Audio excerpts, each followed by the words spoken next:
Televisión Legislativa presenta TVL Noticias Primera Emisión con Loela Espinosa. Jueves 8 de marzo de 2018, ¿qué tal amigos? Muy buenos días. Hacemos extensivo nuestras felicitaciones y nuestro abrazo a todas las mujeres del Ecuador y del mundo en el Día Internacional de la Mujer. Gracias también a quienes nos sintonizan a través del canal 42 en Quito y también en nuestro sitio web www.tvl.asambleanacional.gov.es.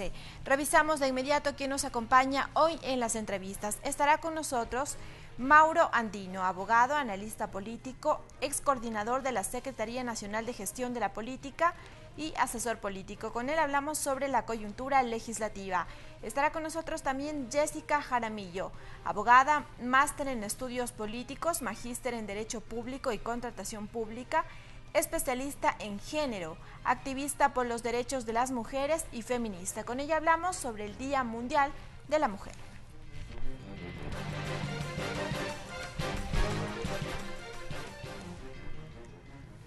Revisamos también el pico y placa. Esta restricción vehicular hoy jueves rige para los vehículos cuyas placas terminen en 7 y 8. Ya está vigente el pico y placa hasta las 9:30.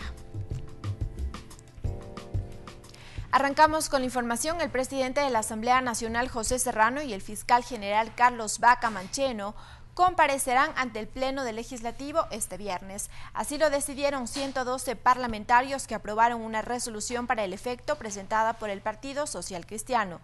Serrano y Mancheno deberán explicar el contenido de un audio conocido la semana pasada. La continuación de la sesión 499 fue breve. Con la presencia de 112 asambleístas, el presidente del Legislativo, José Serrano, pidió a la secretaria general de la Asamblea, Livia Rivas, informe si existía un pedido de apelación a la presidencia. Existieron apelaciones a la presidencia del asambleísta Carlos Berman.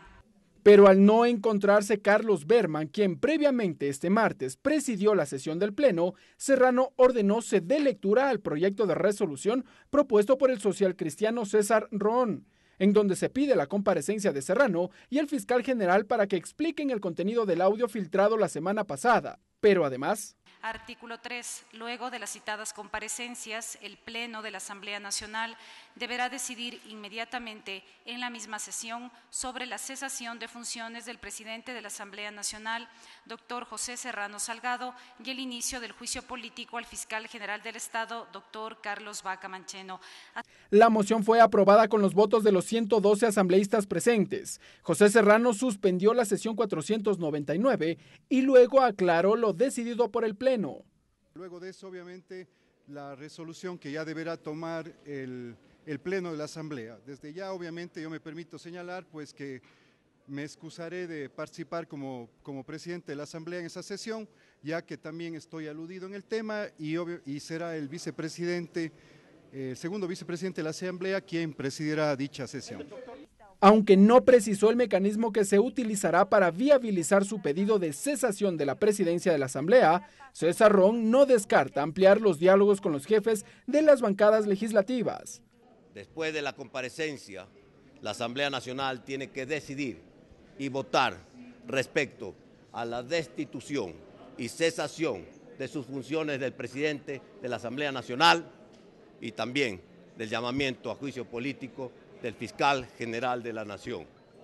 Este rato entrar en una polémica antes de las comparecencias creo que sería un error. Vamos a las comparecencias. La sesión del Pleno, en donde se prevé la comparecencia de José Serrano y Carlos Vaca Mancheno, está convocada para este viernes a las 15 horas. Ricardo Bravo, TVL Noticias. Tras una resolución mantenida este miércoles con los integrantes de la Directiva Nacional del Movimiento Alianza País en Carondelet, el presidente Lenín Moreno, a través de un comunicado, puntualizó que aunque el movimiento de gobierno está fortalecido, atraviesa por dificultades y refirió la revelación de un audio en el que interviene el presidente de la Asamblea Nacional. Al respecto, relató que ha sido informado que el titular del Legislativo ha solicitado defenderse y reconoció que es un derecho que asiste a todo ser humano, y más en este caso que se trata de una autoridad. El mandatario concluyó: creo que es correcto y luego tomará él la decisión que estoy seguro será una decisión patriótica que no compromete a la institución.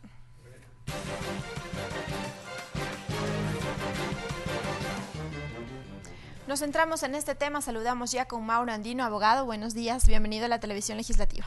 Muy buenos días, Lorena, un gusto poder compartir con usted y con toda la teleaudiencia de Televisión Legislativa. Vamos analizando y desmenuzando todo lo que ha pasado en estos días. Al inicio con la moción de la aprobación de un proyecto de resolución para que comparezca de inicio el presidente de la Asamblea y el fiscal.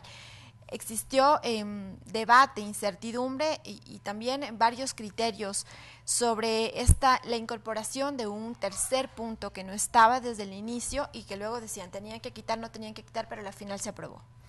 Bueno, Lorena, antes de entrar en materia, permítame hacer extensivo un saludo cordial a la mujer ecuatoriana por esta conmemoración de un día de reivindicación histórica y de lucha social que sin duda debe ser permanente. Así que mi saludo a usted y a toda la mujer ecuatoriana. Gracias. En realidad, y entrando en materia sobre este tema, se tuvo conocimiento que el bloque del Partido Social Cristiano Madera de Guerrero hicieron un alcance donde se incluía un punto para que sea tratado, discutido en el orden del día que se ha convocado para el día de mañana, para la sesión del Pleno de la Asamblea Nacional, donde se incluye un aspecto de fondo sustancial. ¿Cuál es este? Decidir sobre el potencial inicio de un juicio político en contra del fiscal general Carlos Bacaman Cheno y a su vez también tomar una posición, una postura como Pleno de la Asamblea Nacional respecto de la posible destitución del cargo como presidente de la Asamblea Nacional del doctor José Serrano Salgado. En este sentido se había planteado inicialmente un texto que no abarcaba este elemento, se hizo un alcance, se dirigió hacia la Secretaría General de la Asamblea Nacional y se ha procedido a incluirlo para tratar un poco de aclarar esta moción o este planteamiento que en su momento hizo el asambleísta César Ron del Bloque Social Cristiano. ¿Fue correcto entonces esto está dentro del procedimiento para la aprobación de un proyecto de resolución? César Ron tenía esa potestad al ser él el ponente. Exactamente, él fue quien hizo la moción, quien hizo este planteamiento dentro del procedimiento parlamentario. Cabía hacer esta aclaración, este pedido, y así se lo va a tramitar el día de mañana. Algo que hay que tener sí muy presente, y hablando ya en estricto derecho, más allá de que la discusión, por cierto, nos pueda llevar a una serie de connotaciones de carácter político, tomando en consideración que el tema radica aquí en el epicentro de la política nacional como es el Parlamento, pero ya en estricto derecho, si uno revisa la ley de la función legislativa, y para un poco entrar más en minucia en este tema, el artículo 18 de la ley de la función legislativa, al hablar de una posible destitución en el caso de algún integrante del Consejo de Administración Legislativa, puntualmente en el caso que nos atañe del presidente de la Asamblea Nacional, el artículo 18 en uno de sus numerales establece que una de las causas o de los motivos para cesar en las funciones a una dignidad del CAL es la destitución, pero siguiendo el trámite correspondiente establecido en la presente ley, dice el texto. Y si uno revisa el contenido de la ley, existe un vacío normativo, pues no se detalla ningún trámite para seguir esta potencial destitución. Este es un vacío, sin embargo, conocemos que el Pleno de la Asamblea Nacional probablemente tome una resolución al respecto. Estamos hablando hipotéticamente, pues no es un hecho todavía consumado y habrá que ver cómo se comportan los agentes políticos el día de mañana. Sí, ya vamos analizando ese tema, pero antes, ayer ya se aprobó de manera unánime este proyecto de esta resolución. ¿Y cómo deberá ser la sesión de mañana en cuanto a los tiempos? ¿Deberá haber preguntas? ¿Quién comanda esta sesión toda vez que el presidente comparece en la Asamblea? ¿Hay debate? ¿Cómo debería ser esta sesión? Bueno, este es un caso un poco sui generis, ¿verdad? Si uno revisa la normativa, no se trata de una comparecencia, digamos, habitual de un servidor público que está sujeto a un proceso de fiscalización, que sea sujeto del control de la acción de gobierno. En el caso del fiscal, sí, él es sujeto de un posible proceso de fiscalización, está dentro de los funcionarios que potencialmente pueden ser enjuiciados políticamente, según lo establece el artículo 131 de la Constitución de la República, siguiendo el procedimiento, por supuesto, de la Ley Orgánica de la Función Legislativa, pero en el caso del presidente de la Asamblea Nacional es un caso muy singular, ¿verdad? No es que tenemos comúnmente comparecencias de un presidente o de un miembro del Consejo de la Administración de la Legislatura legislatura para que tenga que hacer descargos sobre sus actuaciones en su calidad de legislador. Realmente lo que el día de mañana en la forma que se va a proceder, nosotros entendemos que más allá de existir vacíos normativos, metodológicamente, ¿cuál será? Primero hablará, como está convocado, el fiscal general sobre este caso que es de dominio público, el audio filtrado de la conversación entre el presidente de la Asamblea, el ex contralor y contralor prófugo Carlos Polit. El fiscal general fue quien sacó a la luz o si denunció públicamente, mediáticamente este audio. Él sin duda dará sus explicaciones, sus argumentos, por qué, entre otras cosas, no se judicializó previamente ese audio, por qué se lo denunció de esa manera. Tendrá un tiempo determinado para que pueda hacer uso de su derecho legítimo a la defensa o descargar las acusaciones que puedan pesar sobre él, y posteriormente el presidente de la Asamblea a las 5 de la tarde, previamente a las 3 de la tarde el fiscal, hará igual uso de su legítima defensa. Obviamente no va a dirigir la sesión, tendrá que hacerlo el vicepresidente, en este caso el asambleísta Carlos Berman. El doctor José Serrano tendrá que bajar a su curul, exponer sus argumentos, y una vez que finalicen estas dos intervenciones se procederá al tercer punto que se ha incluido en este orden del día, que es decidir si se inicia un proceso de juicio político respetando las garantías del debido proceso, y a su vez si se solicita o si se vota por parte del Pleno la destitución del presidente de la Asamblea Nacional. Tendrán que deliberar, por supuesto. ¿Podría haber debate previo, luego de cada una de las comparecencias, o únicamente se los escucha y podría ya luego incluirse el punto 3? Personalmente considero que no debería haber preguntas, son simples comparecencias. Si uno quisiera hilar mucho más fino ya en términos jurídicos, incluso el propio fiscal no estaría obligado a comparecer en este momento al Pleno de la Asamblea Nacional, porque no se ha iniciado formalmente un proceso de juicio político. Esto en términos estrictamente jurídicos. Pero vamos, el tema es tan sensible en este momento que uno no puede... que vendría a aclarar. Uno no puede pecar de institucionalista en este momento en exceso, ¿verdad? O de ser, si cabe la expresión, demasiado conservador en términos normativos y regirse exclusivamente las normas. El tema es tan sensible y tiene una connotación política que nadie puede discutir, que sin duda alguna la opinión pública, no solo los legisladores, están expectantes de que el fiscal general, de que el presidente de la Asamblea puedan expresar sus argumentos y expresar las razones que puedan descargar las acusaciones que pesan sobre ellos. Si es que no son del todo convincentes estos argumentos, es muy probable que en el punto 3 los legisladores consideren que es pertinente iniciar un proceso de juicio político y remitir ahí sí, primero cumplir con los requisitos, ¿verdad? Alguien mociona entonces. Exactamente. Luego de las comparecencias, alguien debe mocionar. Alguien debe mocionar, igual en el caso del presidente de la Asamblea, para destituirle y tomar votación. Si es que esto ya se llegara a dar, la ley de la función legislativa en el caso del juicio político establece que los legisladores que vayan a plantear esta solicitud deben recoger un número determinado de firmas. La ley establece una cuarta parte de respaldos, de firmas de respaldo del número total de integrantes de la Asamblea Nacional. Si son 137, pues vaya sacando usted ya los números de una cuarta parte de legisladores. En ese mismo momento podría quien mocione el inicio del juicio político al fiscal, luego de escucharlo, podría recolectar las firmas y podría empezar a recoger en el formulario pertinente, dice la ley, ¿verdad? Presentarlo al presidente de la Asamblea, el presidente lo pone a consideración del CAL, el Consejo de Administración Legislativa verifique el cumplimiento de ciertos requisitos, entre ellos que se haga el anuncio de la totalidad de la prueba y que se adjunte cierta prueba documental de la cual se disponga por parte de los solicitantes.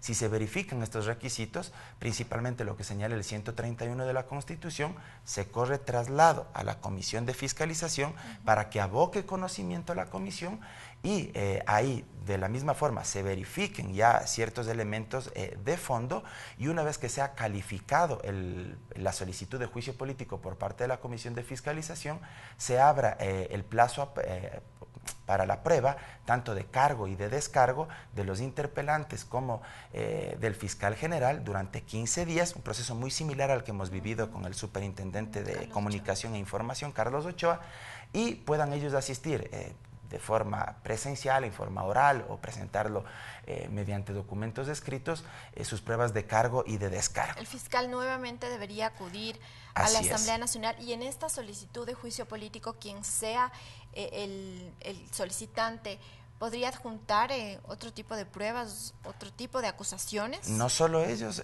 sino incluso la Comisión de Fiscalización, eso dice la ley de la función legislativa, de oficio podrían solicitar determinadas pruebas o elementos que consideren ellos son importantes para aportar o que puedan servir como abono para el debate de esta discusión al interior de la Comisión de Fiscalización.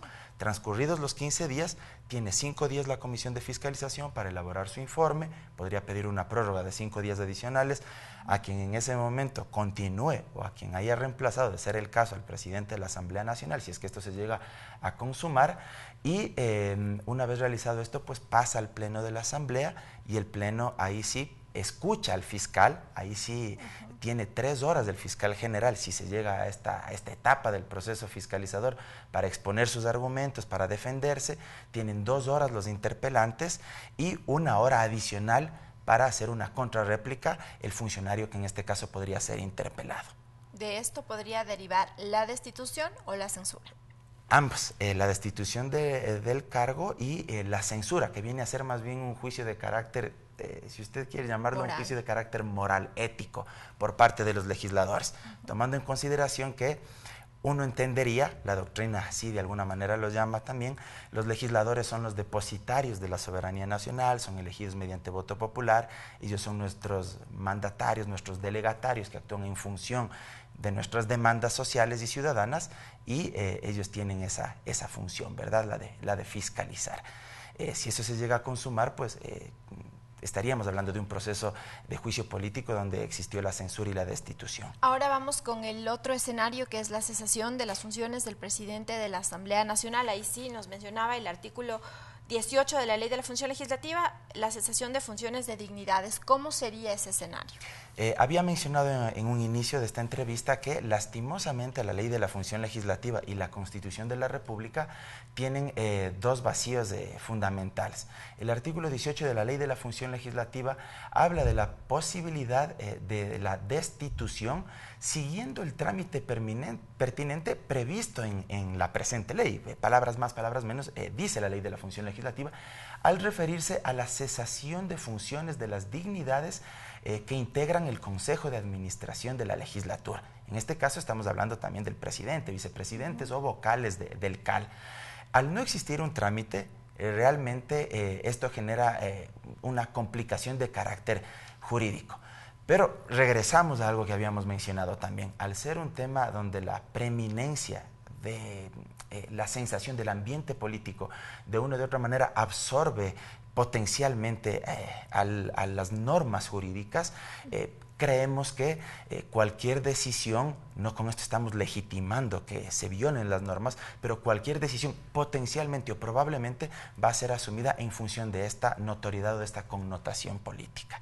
Ahora, si es que se quisiera destituir al legislador José Serrano, no solo al presidente de la Asamblea José Serrano, eso hay que aclarar, sería únicamente de la presidencia, no como asambleísta. Exactamente, si se quiere destituir al legislador José Serrano, se puede hacerlo siguiendo o encontrando alguna de las causales que establecen el artículo 115 de la propia Ley de la Función Legislativa, pero si uno analiza nuevamente, regresamos a este ámbito, a esta dicotomía, ¿no? A esta posible dicotomía derecho-política, ¿sí? El 115 de la ley establece causales específicas para que un asambleísta pierda su calidad como tal.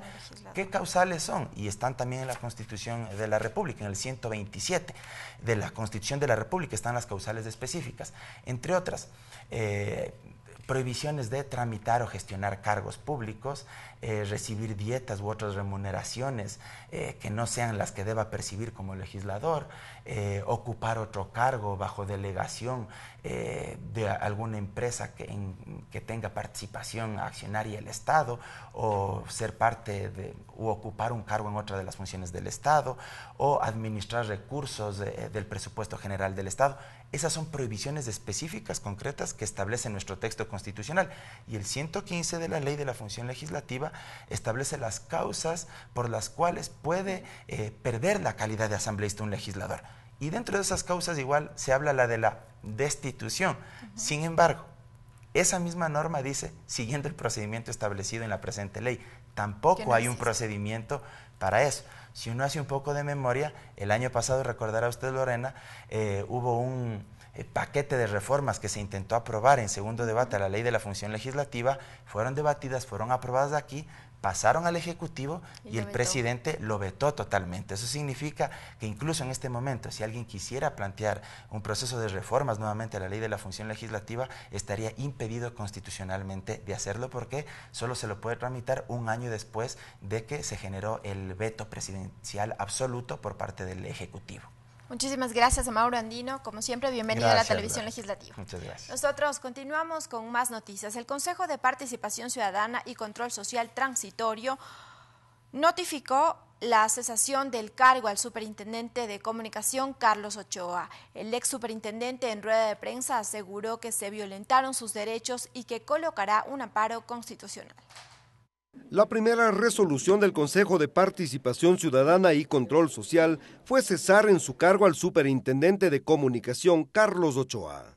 Se resuelve confirmar la responsabilidad administrativa culposa número 2385 DN-PR de 7 de diciembre de 2017 y la sanción de destitución en contra del señor Carlos Alberto Ochoa Hernández. En rueda de prensa, Carlos Ochoa mencionó que la decisión del Consejo de Participación Ciudadana violenta sus derechos y que no pudo ejercer su defensa. Se extralimita en las funciones, puesto que, primero, no debía ejecutar una acción de la Contraloría General del Estado, que tal como establece el artículo 173 de la Constitución de la República, es susceptible de ser impugnado en la vía administrativa o ante los órganos de la función judicial.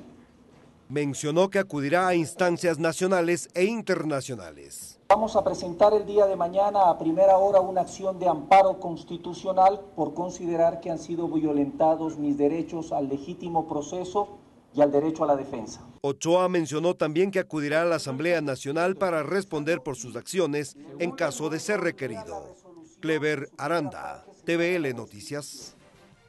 7 de la mañana con 23 minutos. Amigos, es momento de una pausa. Enseguida continuamos con más noticias.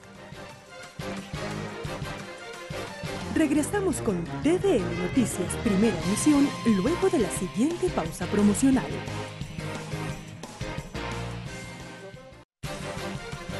Continuamos con TVL Noticias, primera emisión. Gracias por continuar con nosotros. Este jueves 8 de marzo, en conmemoración al Día Internacional de la Mujer, la Asamblea Nacional se une al paro mundial feminista. Durante una hora, asambleístas, funcionarias legislativas y mujeres invitadas paralizarán sus actividades bajo el lema "Si nosotros paramos, se para el mundo". La Asamblea Nacional se unirá al paro mundial feminista convocado por más de 70 países para este 8 de marzo como parte del Día Internacional de la Mujer. La iniciativa se viene fraguando desde mayo de 2017 y se relaciona directamente con el paro mundial de mujeres impulsado desde Argentina, al grito de "Nos queremos vivas", en donde las mujeres pues hacen un paro a sus actividades, demostrando que si las mujeres no producen, pues el mundo no produce. El acto consiste en realizar una pausa en todas las actividades que realizan las mujeres en distintos ámbitos, en este caso de 9 a 10 de la mañana en la Plaza Juan Montalvo. Para ello también se ha convocado a varias instituciones, organizaciones y colectivos de mujeres. Pues le damos un alto a todas las actividades, en este caso administrativas, de servicios, de limpieza, incluso actividades del hogar, actividades de consumo, actividades profesionales. Haremos un plantón en donde estaremos las mujeres, pues lógicamente de brazos caídos. Durante el plantón también se conmemorará a las mujeres víctimas de violencia de género y el eslogan que se utilizará este 8 de marzo por parte de Ecuador es "Si nosotras paramos, se para el mundo". Estamos conmemorando a aquellas mujeres que ya no están, aquellas mujeres que son violentadas, aquellas mujeres que son invisibilizadas. En América Latina participarán de esta conmemoración países como Argentina, Bolivia, Chile, Colombia, entre otros. Lorena Espinosa, TVL Noticias.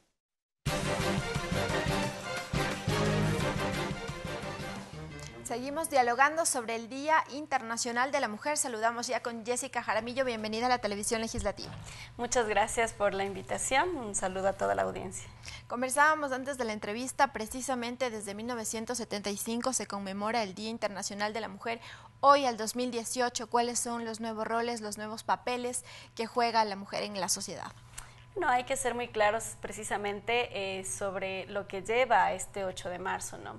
El 8 de marzo es declarado Día Internacional de la Mujer precisamente porque hay un evento, una conferencia internacional de mujeres socialistas, Clara Zetkin lo plantea así, y evidentemente a partir de ese momento en donde se reconoce la lucha de las mujeres que fueron asesinadas en una fábrica por precisamente su pelea, su lucha por los derechos laborales, sus 8 horas de trabajo, y a partir de ese momento se conmemora el Día Internacional de la Mujer.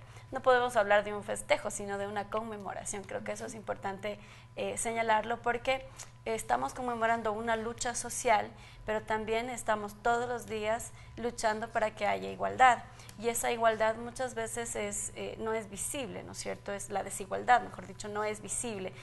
Las mujeres tenemos que enfrentarnos todos los días a estos techos de cristal que nosotros llamamos, que lo que hacen es invisibilizarnos. Aquellos que nos dicen no a la paridad, por ejemplo, que fue un debate últimamente en esta semana porque el Consejo de Participación Ciudadana que se nombró no cumple la disposición constitucional de la claridad del artículo 210, así como de otras normas. Mucha gente, y personalmente me decía a mí en redes sociales, bueno, ¿y por qué ustedes piden la paridad? ¿No? O sea, vayan, estudien y vengan a pedirnos la paridad, como si nosotros a lo mejor tendríamos que hacer 2 o 3 veces, o tenemos, mejor dicho, que hacer en esta sociedad 2 o 3 veces mayores esfuerzos que los varones. Mucho más si es que somos madres, ¿no? Mucho más si tenemos una condición de ser indígena, o mucho más si tenemos una condición de ser pobre o de tener alguna discapacidad. Las condiciones en la sociedad aún no son igualitarias. Muchas de las veces mujeres altamente preparadas, mujeres con mayor formación, que han sacrificado su vida, ¿no es cierto?, en su trabajo para ser mejores, a lo mejor no son consideradas, y no son consideradas precisamente por esta barrera mental, por estos techos de cristal en donde las mujeres hemos sido invisibilizadas para poder acceder. Por eso es que hoy, aún con toda la normativa internacional que se ha desarrollado, somos desiguales, por ejemplo, en la remuneración. Las mujeres en el mismo cargo ganamos un 18% menos que los varones en América Latina, y a nivel mundial el 25% menos. Los problemas sociales que aún se siguen evidenciando con la mujer sigue siendo también la violencia de género, los estereotipos, como usted ha dicho, el tema salarial también es una de las desigualdades frente a los hombres. Hablemos sobre la violencia de género, que ha sido un tema fundamental. Las estadísticas en nuestro país al menos han demostrado, y eso impulsó a que se cree una ley para erradicar la violencia de género. ¿Esto sería un avance? ¿Se puede reducir la violencia de género a través de una ley sancionando precisamente estos hechos? Bueno, es importante que felicitar primero a la Asamblea por este trabajo de aprobar una ley que ha sido sumamente necesaria, porque esta ley está orientada no solamente a la parte de atención, ¿no es cierto?, a las mujeres, sino está orientada precisamente a la prevención, y eso es sumamente necesario porque el enfoque de género que van a tener las políticas públicas y el enfoque de derechos humanos que va a tener las políticas públicas van a permitir que estas políticas sean aplicadas desde el Estado para erradicar la violencia de género desde estos patrones sociales, culturales, de conducta de los seres humanos en una sociedad, y vamos a enseñarles, digámoslo así,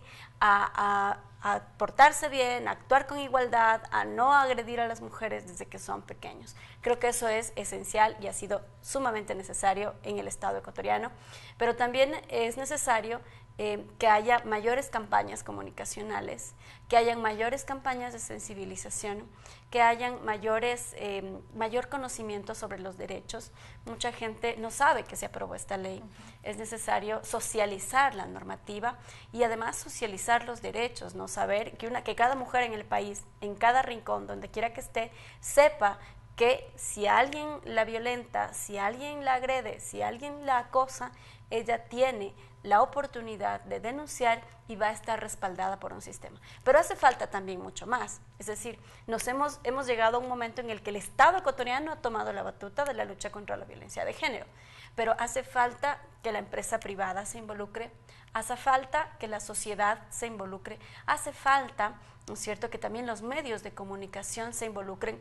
Y yo ahí quiero ser sumamente clara, no podemos dar tribuna a quienes a lo mejor tienen sentencias de violencia de género.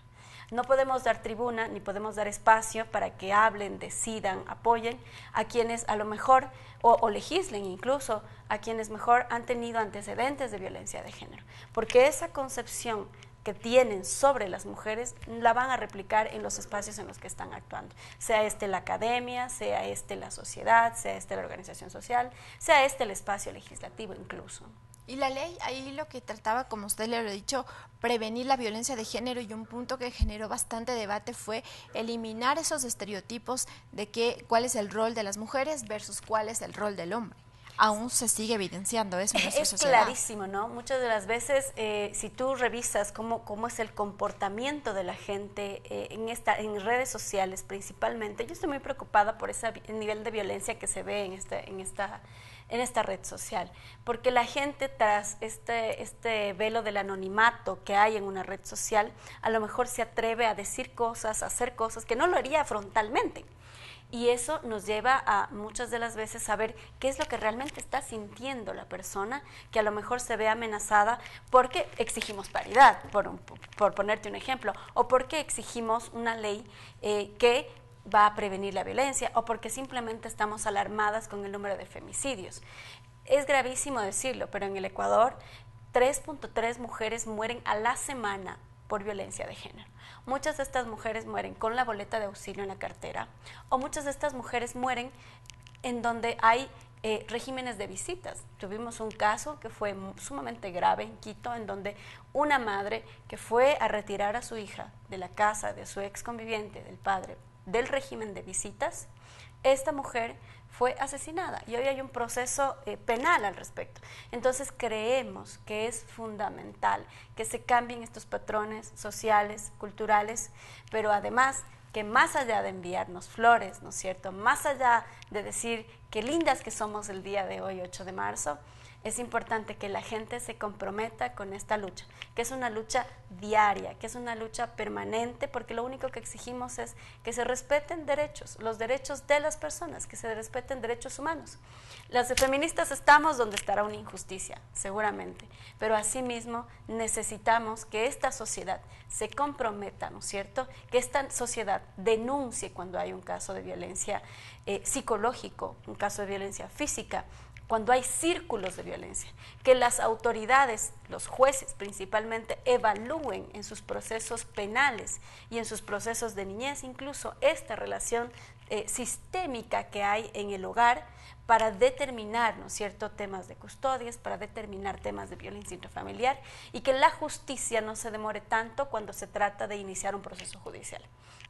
Yo tuve hace poco un caso de violencia sexual en donde la Fiscalía recién emite su primer impulso fiscal a los 6 meses de haber sucedido este caso. Entonces, creemos que estas son las cosas que hay que ir mejorando. Las normas que tenemos son un gran avance. El haber tipificado el femicidio nos permite hoy tener cifras reales de cuántas mujeres están muriendo en el país por razones de género, por razones de jerarquía, por relaciones de poder entre hombres y mujeres. ¿Cuál es el rol que deben cumplir los hombres aquí entonces? El rol es comprometerse precisamente con esta lucha, pero además de eso involucrarse, ¿no es cierto?, defender los derechos de las compañeras, de las madres, de las hermanas, de las amigas, de las compañeras de trabajo. Muchas de las veces cuando hay, por ejemplo, un acoso laboral, un acoso en un ámbito laboral, muchas de las personas se quedan calladas alrededor. Y eso precisamente es la conducta que no queremos, porque a quien acosa, a quien violenta, a quien tiene un comportamiento inadecuado, hay que sancionarlo y hay que decirle que esta conducta no es aceptada en esta sociedad. ¿Cómo se debería desnaturalizar precisamente las prácticas de violencia en los diferentes ámbitos? Está principalmente en la crianza de los hijos, en la educación. Mucha gente dice, ok, el sistema educativo tiene que, más allá de eso, está en la casa. está en esa sensibilidad que tiene. La primera escuela de los hijos siempre es en la casa. Y en la casa hay que enseñarles a respetar a la hermana, a respetar al hermano, y que además las mujeres no tienen que estar en la cocina, porque esos son los roles que nos han dado tradicionalmente. La mujercita va a la cocina, el hombre va a jugar fútbol. La mujercita va a hacer la comida, el hombre está viendo televisión en la sala.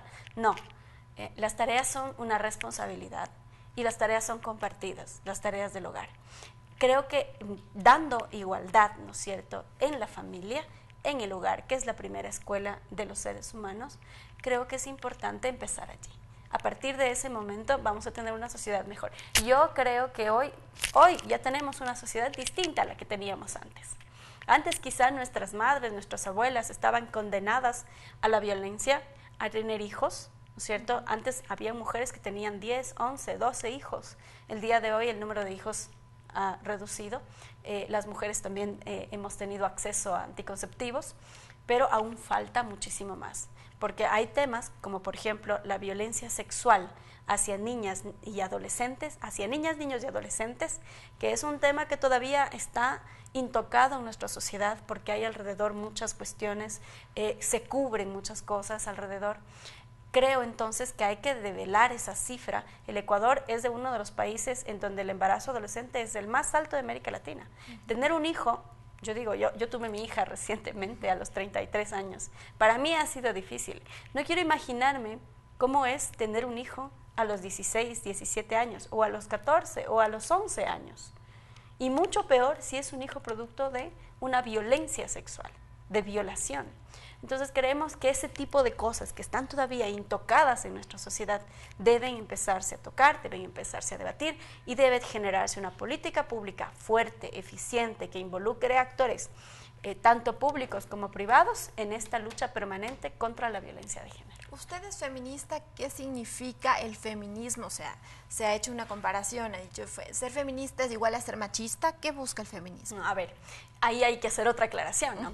El feminismo es una tesis política que plantea la igualdad de oportunidades, la igualdad de condiciones entre hombres y mujeres. El machismo es una conducta mediante la cual se daña a otra persona, que va en detrimento de otra persona. No podemos ponerlas en el mismo cajón, no es lo mismo. El feminismo es una tesis que involucra hombres y mujeres, que lo único que plantean es esta igualdad de condiciones. Que no busca castigar al hombre. Que no tampoco. Busca castigar a nadie. Al contrario, cuando hay una injusticia contra un varón, ahí tenemos que estar las feministas. Si estamos de acuerdo con eso. Es necesario cambiar los roles para que dejemos de ser nosotros las que hacemos determinadas tareas. Ahí es necesario el involucramiento de los varones. El feminismo ha desarrollado herramientas que son maravillosas, como el enfoque de género o la paridad, para tender a esta igualdad. Pero sin duda, quienes hemos sido o somos feministas, no solamente hemos leído la teoría política, sino que además hacemos una militancia permanente en los derechos de las personas, en los derechos de las mujeres y en los derechos de niños, niñas y adolescentes que muchas de las veces están en medio en las relaciones familiares en donde hay violencia intrafamiliar. Su mensaje entonces para todas las mujeres en esta conmemoración de su día. Que nos comprometamos a combatir la violencia contra la mujer, a luchar todos los días desde los espacios en los que estemos. Y hay una palabra maravillosa que se llama la sororidad, que es precisamente esta solidaridad entre mujeres para hacernos más fuertes, entre quienes incluso pensamos diferente, pero que tenemos estas condiciones que nos hacen a la final iguales ante una sociedad. Muchísimas gracias, Jessica. Bienvenida como siempre a la Televisión Legislativa. Muchas gracias. Amigos, nosotros nos vamos a una pausa, pero les dejamos con el tip del día. El tip del día para la limpieza del hogar: habitaciones perfumadas. Para que tu habitación esté siempre perfumada, rocía en los focos de las lámparas un poco de perfume y cuando enciendas las luces olerá muy bien por el efecto del calor.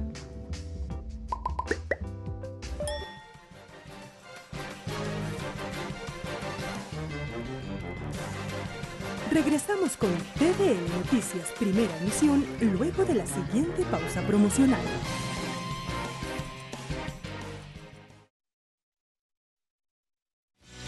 Agenda legislativa. Revisamos la agenda para este jueves 8 de marzo a las 9 de la mañana, plantón de las mujeres por el Día Internacional de la Mujer. Esto será en la Plaza Juan Montalvo del Palacio Legislativo. Es la agenda de la mañana de la Asamblea Nacional. Así concluimos esta emisión, amigos, que tengan un excelente día. Más información en nuestra emisión central. Buen día. Televisión Legislativa presentó TVL Noticias, primera emisión.